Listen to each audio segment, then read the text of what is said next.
All right, folks. Hello, and welcome back to another fun-filled episode of the Hammercast. I'm your host, Alex, the Hebrew Hammer Salkin, and joining me again today is the man, the myth, the legend, Tim Anderson. Now, I don't know that he really accepts that title, but he's going to have to because I'm not the only person who thinks that.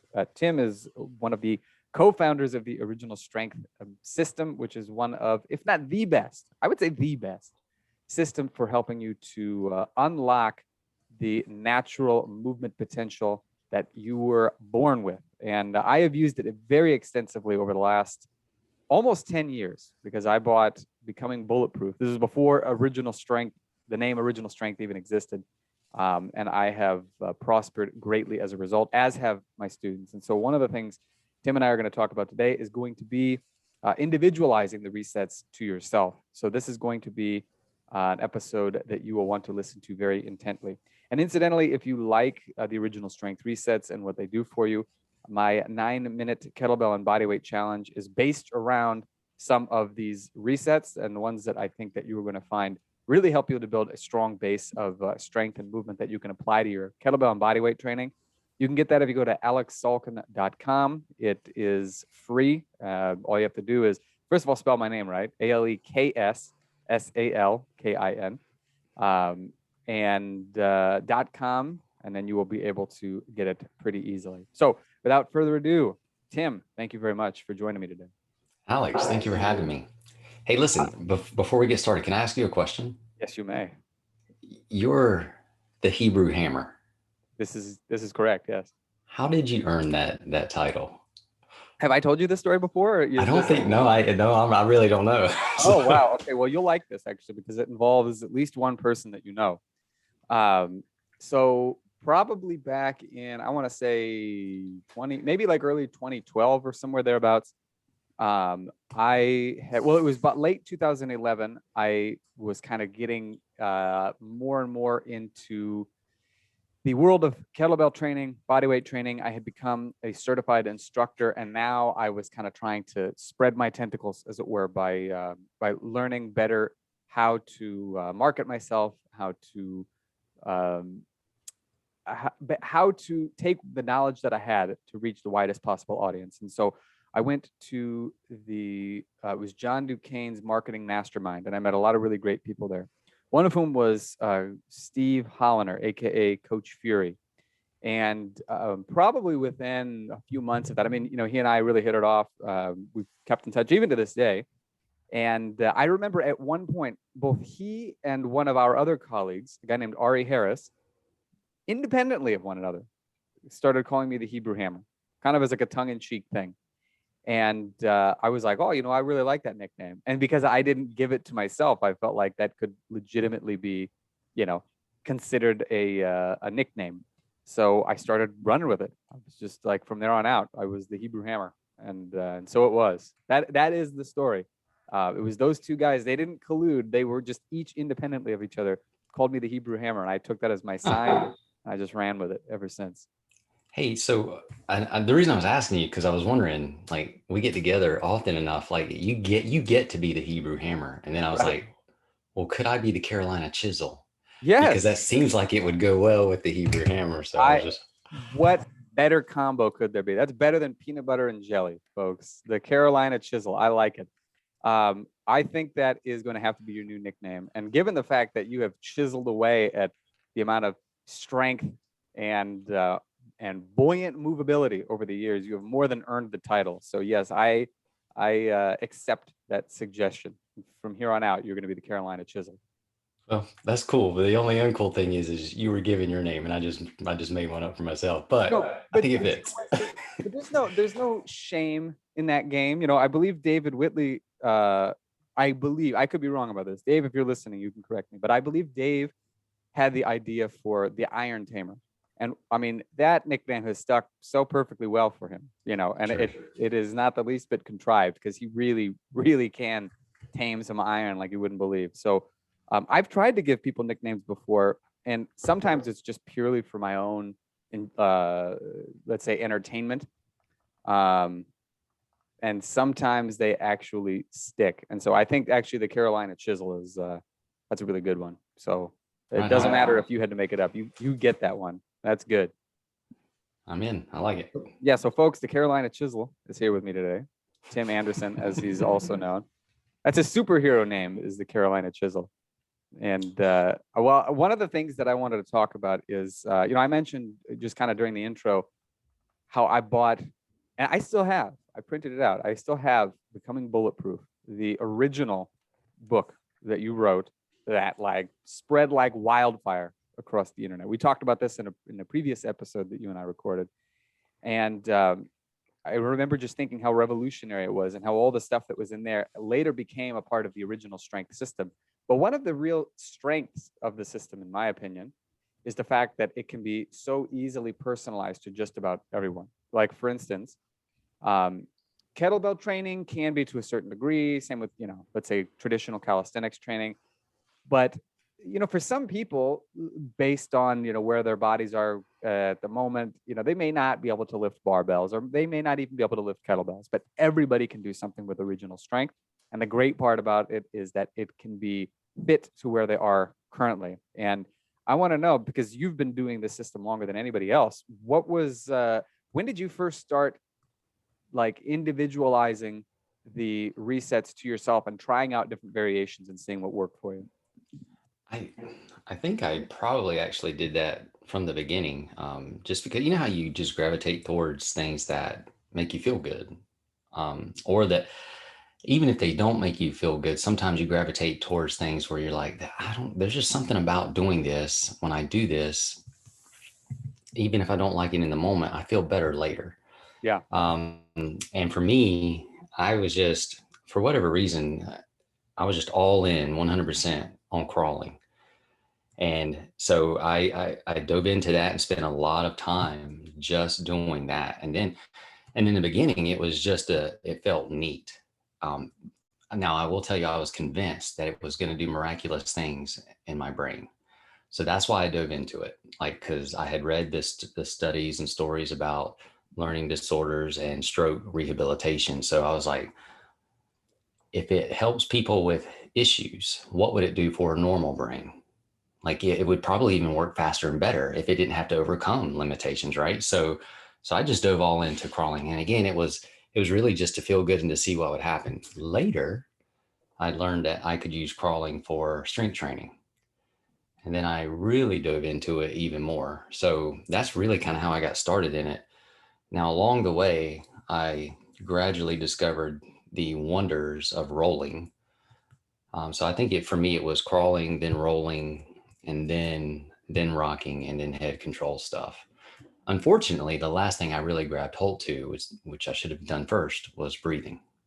But that was my order. And it's interesting you should say that too, because one of the things that I remember from one of the earlier workshops, I don't know if it was one that you and I taught together or if it was one that I had attended, but I remember writing this down in my notes that there's no algorithm, and I've repeated this over the years. I know you've repeated it many times. And whether it's, what interests you, what really grabs your attention and makes you want to delve a little bit deeper, or the order in which you actually make improvements, there's no algorithm. And so it's easy now. I mean, we start people off with breathing for the obvious reason that that is the movement that they're going to do every day, no matter what, guaranteed. So the better you are at that, the better you can be at everything. But I remember in particular, because you mentioned rolling, there was a note that I wrote that somebody might try rolling and not be very good at it, but then maybe later they'll crawl and then they'll go back to the rolling, and now they'll be able to do it.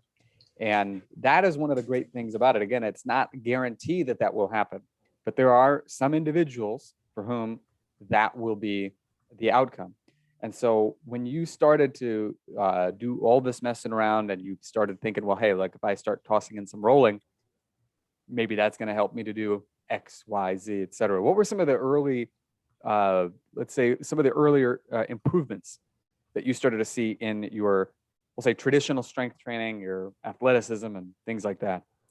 So one, one is silly. I'll go. I won't say that one first. I felt better. And you were talking about rolling. When I first became aware of the hard roll, which is in the FMS, the hard roll was the impossible roll. Mm. And I couldn't even touch my opposite elbow. So I couldn't even do a cross crawl on the floor to initiate the roll. Like, and that was like, I was in my prime, right? I was, I was, young and strong and all into kettlebells and all this other cool stuff. And I couldn't even do that. Right. But then, then I started crawling. And then one day I discovered that the hard roll was just an easy roll. There was nothing to it at all. So for me, it was that, and it's not that I actually knew to start rolling to fix that, but it was crawling that kind of opened the gateway to that. And Yeah. so developmentally speaking, that's like 2 or 3 notches down from where rolling starts. Yeah. You know what? It's funny too. People, when they come to original strength, they probably spent a decent amount of time. In many cases, we've spent a decent amount of time on like traditional strength movements. And so they want to approach it very much the same way. So they think about it in terms of like technique. Like, how does my Right. crawling technique look? It's like, there's really not much technique involved. There's just like a series of guidelines. And then the technique is just what your body needs. So for instance, as long as your hips aren't flopping all over the place, you're keeping your head up and you're moving contralaterally, like a lot of good stuff is going to happen. And even if you're not doing some of those things, like some good stuff will still happen. Oh yeah. But the really interesting thing is that we think about progressions, let's say, we'll use kettlebells as an example. So, you might first do the unweighted, just hip hinges, and then you might do deadlifts, and then you'll do like a portion of the swing, like maybe the hike, and then the full swing, and then you'll do one arm swings. But you have to go in that order because you can't, if you have the abilities already in you, then you can skip ahead, but that's because you can already do all those things. But original strength is like an interesting yin to the strength training yang, in that it's kind of a mirror image in a way, because you don't need to have this algorithmic approach. It doesn't really apply to original strength. What you need is to in traditional strength training, and I'm sure you can agree with this, you have to some degree set aside your individuality to just go through a certain series of progressions. With original strength, you have to try out the things that feel good for you, and you have to run with them and just experience and play with them, not program them, super rigidly, like 30 seconds of this, and then 30 seconds of rest, and then 30 seconds of this again, and then 30 more seconds of rest. It works on like a different wavelength. Has that been your experience as well? Yeah. I think part of if there's any pre-qualification for OS, and this is loose, I would say it's trust, like trusting the process. Mm. And I say that's a loose pre-qualification because if you do trust that something good will happen, something good will definitely happen. The cool thing about OS is it's so powerful that even if you doubt it's going to do something in your body, it will definitely do something in your body, but you'll notice it so much faster if you're curiously seeking it out. That's right. Yeah, Um, it's like you're not driving with one foot on the brake. yeah. And, the mind can be a big, huge brake on what the body can do. But I had definitely noticed that, man, so a reset's a reset, right? So it doesn't matter which one you press. If you press the right one for your body, well, it resets the system and everything else is just going to work better now. So personally for me, like I learned that learning new skills or it's just easier, like because it gives me that again you have a more full expression or more full access to what your body's capable of doing. It just optimizes your ability. It optimizes you in as who you are in that moment. So learning new things or like trying to fine tune skills that you've been working on for years, all of a sudden you just have them.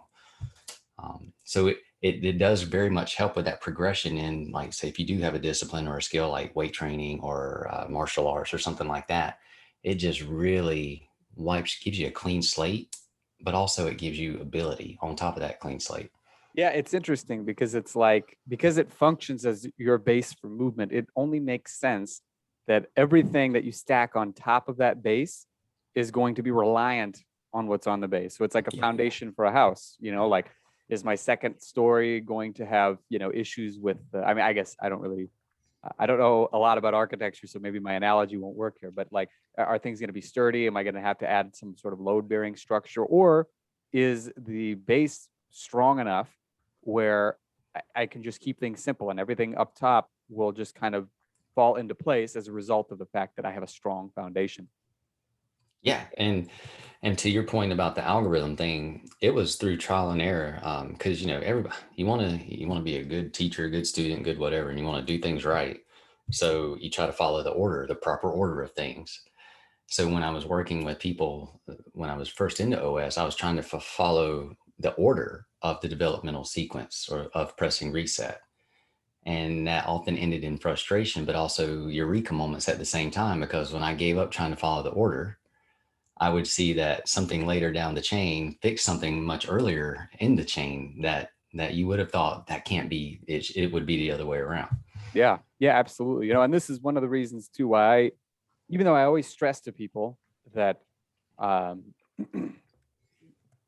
that the system is more than just crawling, because I think everybody else has the same experience you do. They're like, oh man, crawling is so much fun. And then they don't do the other things. But it's not the end of the world if they do that, because they're going to want to ask later, well, there's stuff that comes before this. So what happens if I were to do some more rolling, or if I were to really dive all in into rocking? And it's like, again, because there's no like, it's not like with traditional strength training where you need like a super serious, like a highly periodized plan. You can just let them play, and they're going to start to figure things out on their own. The same cannot always be said for certain really technical movements, but with OS, it's like you're just getting back in touch with yourself. So it's not, uh, it doesn't work by the same set of rules. It works by like a complementary set of rules. You know what I mean? Yeah, I do, but I think it works by the design of the movements. Like everybody went through this process when they were a child, and they weren't worried about doing things in a certain order. They were just learning how to move. And if, as an adult, if you get curious enough to remember how to move or relearn how to move, all those wonderful things happen again, and you fill in all your gaps. You get all your strength back, your mobility back, your flexibility, whatever you want, you're looking for, it's just there. Yeah. This reminds me, this kind of goes back to what you talked about earlier about trusting versus not trusting the process. And a number of years ago, I love repeating this story. There was a guy, this is back when I was living in Jerusalem. There was a guy who was, I think he was from Holland originally, and he, had been living in Israel for some time now. And he was an older gentleman. He had to have been in his late 60s, maybe early 70s. I don't really recall, but we met up, and I told him, hey, look, we're going to do some stuff because I want to make sure that your movement is going to be, sufficient. So let's start with that. He's like really skeptical dude. He's like a professor. He's a very smart guy, so I think it just seemed a little bit too beneath him, as it were, even though he needed help with his movement. I just don't think he completely understood like how it could possibly work. And so he couldn't touch his toes. And so I said, okay, well, you know what? Let's try this. Let's try some segmental rolls. I think that might help you. I don't know if it will, but let's just see, and let's see if it does. And so we did it, and then he retested, and he touched his toes, and he stood up. He goes, "What the F?" And he said something to the effect of like, "You just gave me the cheat code for the human body." And I was like, Bam. "That's a very good way of saying it." I certainly did. Now, obviously, from there, I looked like this genius because it was, it was as if I had figured something out that was magical and mystical. But well, these are all movements that kids do. But this brings the point is I am sure that you have had some pretty impressive stories with your own students who might not have completely trusted the process, but maybe they trusted you, and so they were willing to do what you said, and they probably reaped some rewards, if not immediately, then very soon after. Do you have a particular story that really strikes you as being especially illustrative of that? I mean, I've got a lot of particulars. One like yours, and this one scared me a bit. This guy came in. He traveled a good distance to come see me on the recommendation of some friends, Mhm. and he couldn't touch his toes either. And within the first 5 minutes of being in the studio, he touched his toes. And when he came up from it, he yelled and he looked angry and he was yelling really loud. And he's like, "What? What just happened?" And I'm backing up because I don't know what's going on. And then he just started like, "This is amazing." Like he totally, like I just misread him because I just wasn't expecting the amount of emotion that he expressed. Yeah. But like that was pretty crazy because I was backing up, like I might need to leave. I don't know why he's upset, but he wasn't. And then another lady, who I've recently met, has become a pretty good friend. She had a stroke, and she was a triathlete, like also a coach and a trainer, and she taught triathletes for a living and super athlete. Anyway, she had a stroke, and she lost her ability to talk and walk, and she thought her life was over. But when she came home from the hospital, my friend Jackie went over to her house and just put her on the floor and taught her how to roll again.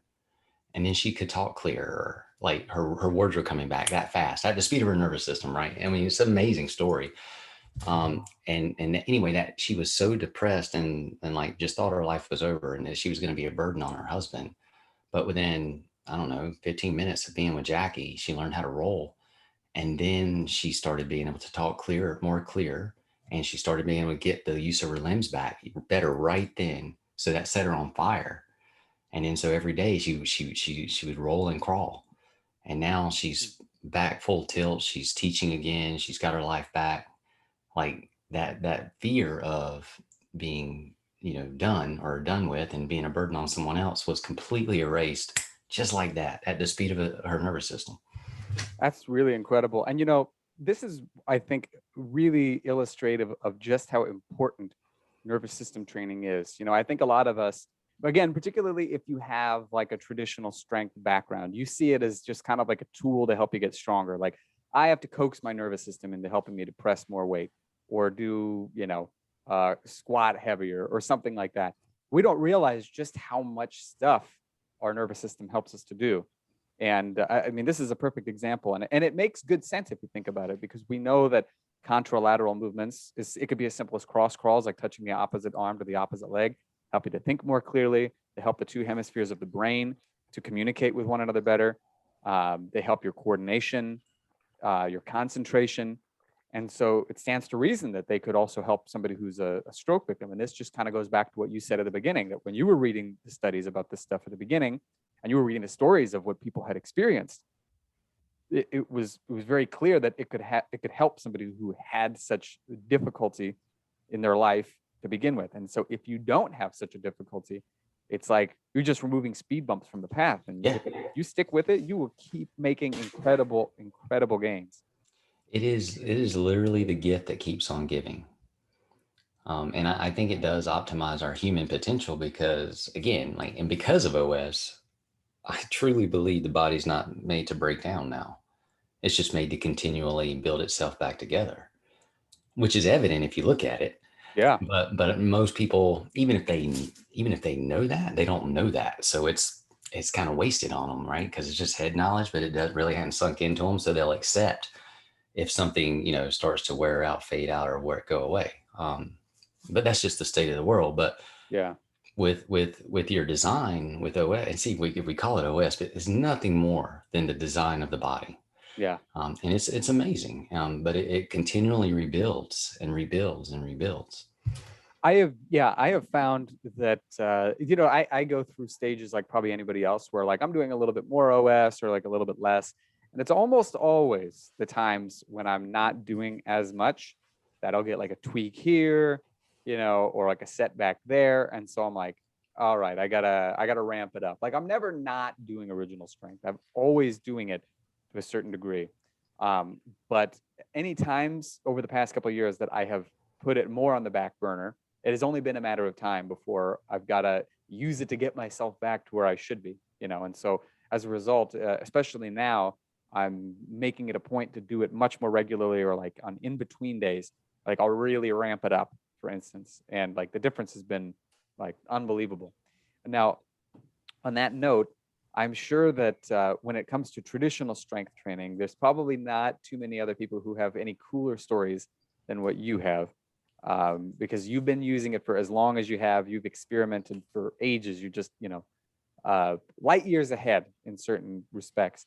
And I'm curious to know. Now, I know your most of your training is centered around original strength and some of the advanced resets, like some of the loaded resets and things like that.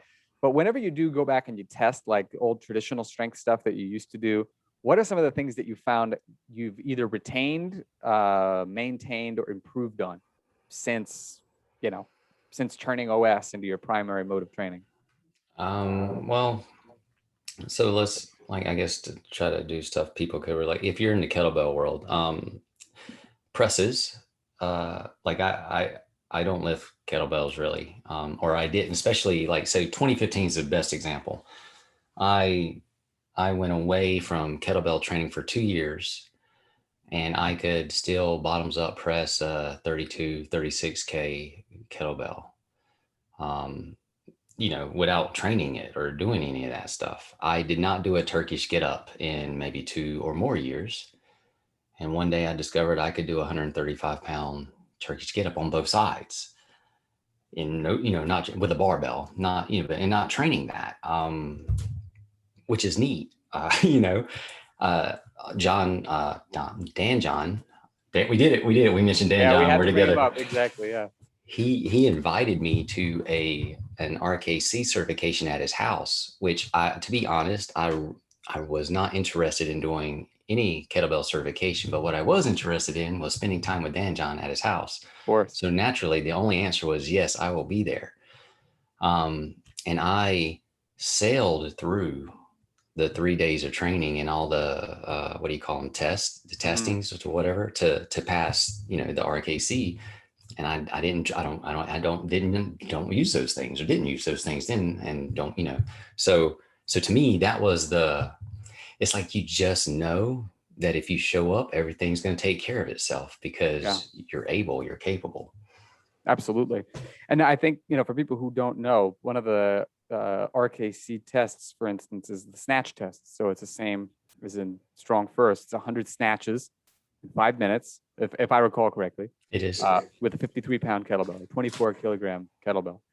And it is rare to meet somebody who can do that without having seriously trained for it. And or you just being like, like a hardcore dude in general, like somebody who, I don't know, like puts down railroad tracks for a living. I could see somebody like that being able to just pass it right out of the gate without any real training for it. But that really is a testament to the system. And I'm sure that you've had people write to you, or people that you've trained who've had very similar experiences. Yeah. There are, yeah, I've had other people that have, most of them, because they're excited because they'll get a new PR, or something is now so easy, or much easier than it used to be, or they've made such jumps in what they were doing. It's like staggering to them. And then, they'll let me know. Do you have any particular examples? And it doesn't necessarily have to be a certification, but it could be like, let's say with their kettlebell training or their body weight training or things like that. Yeah. This one's crazy. And I believe him because he was so sincere. I was at a CrossFit gym, and the guy had, I don't know what he had on the bar, but it was like on his rack system. And he goes, "Hey, give me a reset that I can do that'll help me make this press easier, help me press this easier." And I hadn't been watching what he was doing or anything. I was just walking by, but he knew I was there for a original strength workshop. And I go, "I don't know, just here, do this, do cross crawls." He goes, "Just do this." I said, "Yeah." And so he does this for like, I don't know, 20 times, 20 touches. And then he turns around and he goes and he presses up the weight and he puts it down. And then he looks at me and looks back at the weight. And then he goes over and looks at the side of the weight. And he goes, "That's like 10 pounds more than I've ever done." And he did it so easy. And then he's just looking at me like, and I was like, "Well, that's great." So you got to be like, "Yeah, I know." You got to give yourself a little credit, like even if you were just completely throwing something out there. No, so here's what I did. I walked away thinking, cross. It's just like, but that's how I learned, right? I was just kidding, but I mean, I guess. It's funny you should say that, actually, because I also have noticed that cross crawls really seem to help the press. And I think, I don't know exactly why, I could speculate. I think one of the things is that it's like a lot of people just let their midsection go, when they're trying to press. And the cross crawls are awesome because not only do you get like all the muscles around the hips fired up, you get the core muscles fired up, but you're doing it while you're standing. And so it like more closely replicates what you're going to be doing when you're actually pressing. And then it really just shows you too, that a lot of times hitting these PRs is not necessarily about, having 911 on speed dial just in case, your Right. hardcore training is about to completely annihilate you. It's about doing the gentle stuff that makes you resilient. Yeah. So the easiest description I give for people now is that pressing reset or doing cross crawls or anything like that just gives the nervous system the information it needs to feel safe Mm-hmm. to allow you to do what you want to do. And when the nervous Perfectly system said. feels safe, the brakes come off. Yeah, absolutely. And again, we see this a lot in other disciplines too. Like I know that in like stretching, if you really want to improve your flexibility by a lot, that is a very important part of it. Like if you feel like you're going to get torn up, your nervous system's not going to be like, all right, why not? We'll just give him some extra flexibility, some range of motion he can't control. Right. You actually have to be able to control it. But that's another great example of some of the stuff that we see with people who are doing the original strength resets is that they'll do a reset and they improve their flexibility. Like we talked about the guy who's touched his toes. You have some other cool stories about people who've done that with their squats, with any other number of things. Do you have any that in particular that really stand out? One of my favorites is, and you might know him, Jim Hatcher. At the time I met him, he was the oldest person to pass the SFG. Mm. And he was in his 70s. And if he had a kettlebell, he could squat fairly deep. Mm-hmm. But without a kettlebell, he couldn't. He couldn't even get to parallel on his body weight squat. And we were at a workshop, and we were doing it was the third breathing exercise. And Jim gets up after the breathing position we had just tried, and he's using his body weight squat as his baseline to test to see how the resets were affecting his body. And you could tell he goes down expecting to stop halfway, but he didn't. He kind of dropped through halfway, and he's in his 70s, and his butt was pretty much to cast. But then there's this loud rip. He had totally torn his pants, like ripped the whole seam out of the back of his pants, and everybody heard it, right? And then he looked down. He's sitting in the bottom of the squat, and he looks down, loses his balance, and then he falls over. Well, everything's up towards the ceiling. But it was hilarious, but it was also like awesome at the same Yeah. time. That's one of those things I think they really can't get mad at you for. They're like, yeah, you totally tore my pants, but it was, for the right reasons. No, I think that one incident has made Jim and I very good friends. But no, but it was. I mean, because come on, like if you're in your 70s and you can't squat but so deep, you're probably going to just rest on the fact that, well, that's where I am, and that's okay. Like because like if that's the way as deep as you've been squatting for a long time and you're okay with that, well, that's okay. But to discover that that's not necessarily your story or the way things have to be, well, that creates like such a huge aha moment or paradigm shift that's got to be neat, right? Like that opens the door to so many more things. Absolutely. Like if I can do this, like what else can I do? Right.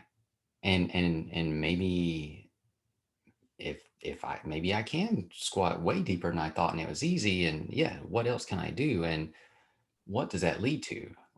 I mean, quality of life, activities you think you have to give away or give up, or just, yeah, I think the biggest thing is just going to be quality of life. And that's where I'm at now. Like, I don't care about lifting weights.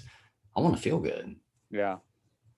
But the interesting thing too, for anybody who's paying very close attention to that last story about the gentleman, Jim, who ripped his pants, he had to do 2 other breathing variations until he got to that third one, the one that was right for him.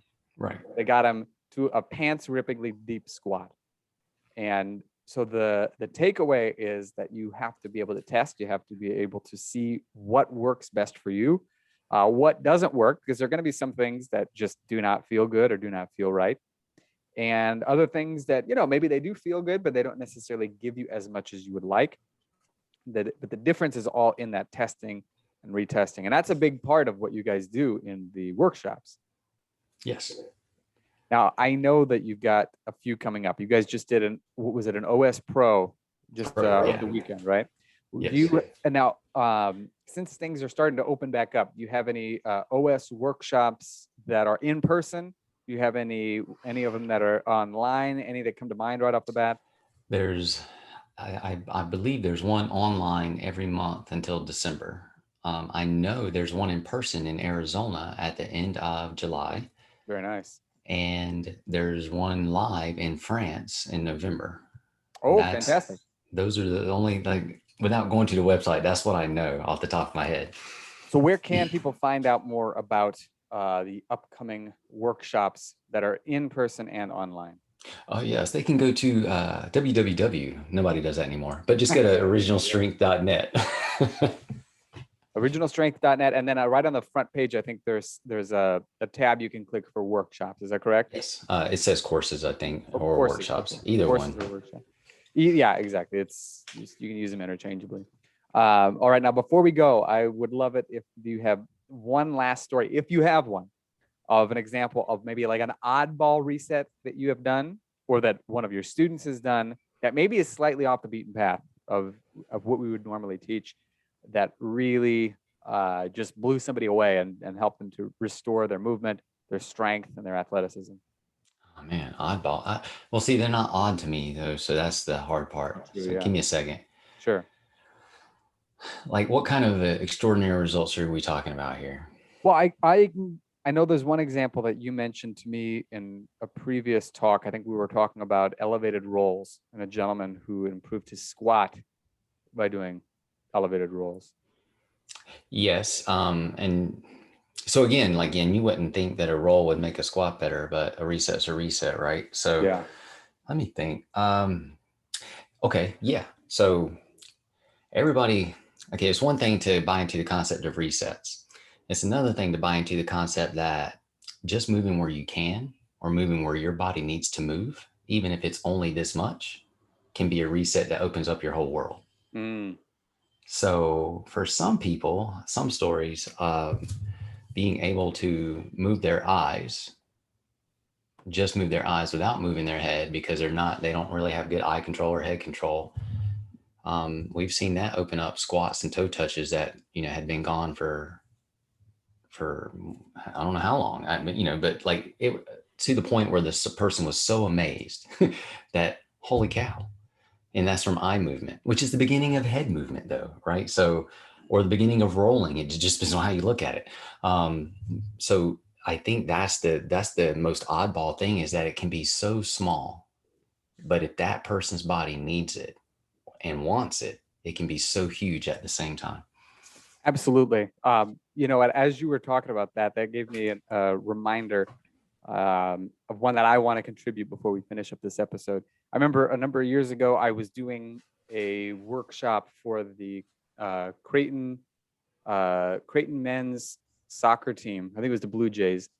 And at the time, I don't know if they still are, but at the time, they were the number one men's college soccer team in the U.S.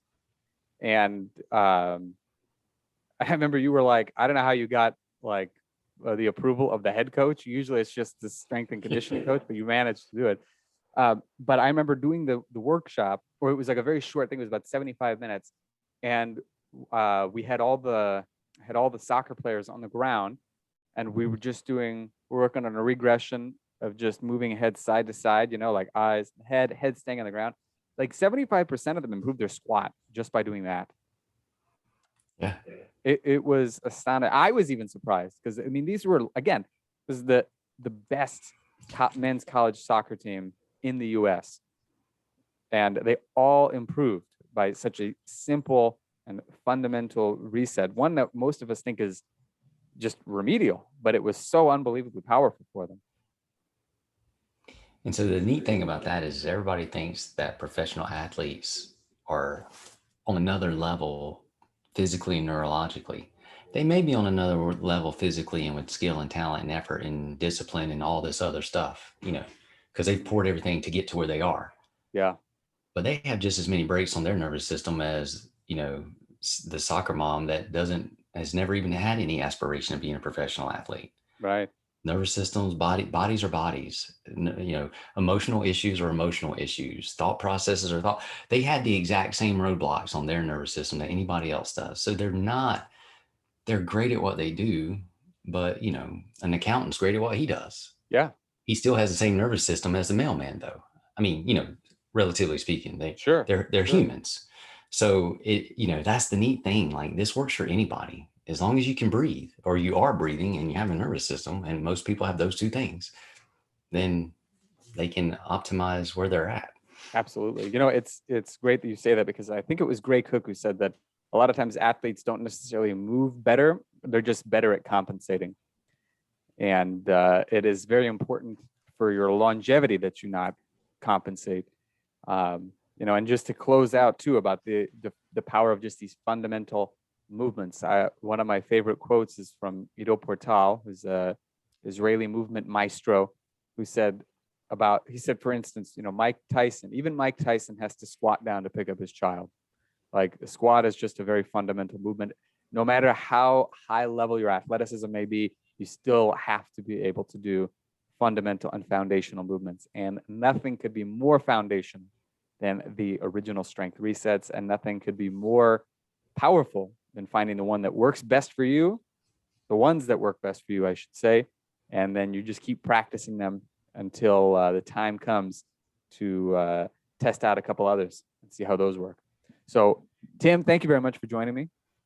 Thank you for having me, Alex, the Hebrew Hammer. Tim, the Carolina Chisel, will be Yes. back again at some point in the very near future, and I am looking forward to it. So, listeners, thank you very much for tuning in. And as always, have fun and happy training.